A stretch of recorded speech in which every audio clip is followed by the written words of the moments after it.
लक्षात घ्या, या महाराष्ट्रामध्ये पायदिंडीमध्ये सुद्धा माऊलीने शिखर शिंगणापूरला माऊलीने अनेक वर्ष यात्रा करत गेले आणि काही वर्ष केल्यानंतर माऊलींना इकडे नको वाटत होतं.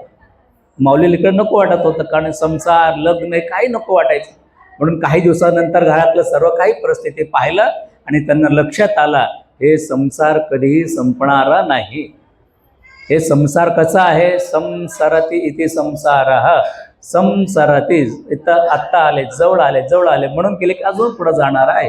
हे कधीही राहणारा नाही, हे कधी संपणारा नाही. हे माऊलीनं लक्षात आला. हे सर्व गोष्टी बाजूला सारले आणि सारून त्याने एकांतात कुठं राहावं म्हणून माऊलीने निघून गेले. पार्वतीबाईला प्रश्न पडले, कुठं गेले असेल, काय करत असेल. सर्वांना सर्वकडे हुडकायचे प्रयत्न केले.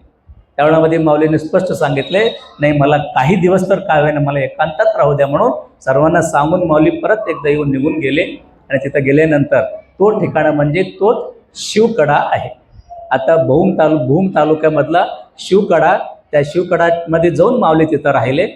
पहिल्यांदा माऊली तिथं गेल्यानंतर गंधाट जंगलमध्ये, लक्षात घ्या, आत्ताच एखादं कोणी शिवकड्याला गेलं असेल तर तुमचं लक्षात येते आत जाण्यासाठी बरेच आपल्याला परेशान होतं. मग त्या वेळामध्ये म्हणजे जवळपास 1500 शतकामध्ये 1482 जन्म झाले माऊलींचं, 20-25 तुम्ही काढलं, मग ते 1500 साल कसं असेल विचार करा. गंधाट जंगल, आजूबाजू काहीच नसताना गंधाट जंगल म्हणजे त्या शिवकड्याला जाऊन माऊली राहिले. कसं राहिले, एक गुंफा टाकून माऊली राहिले.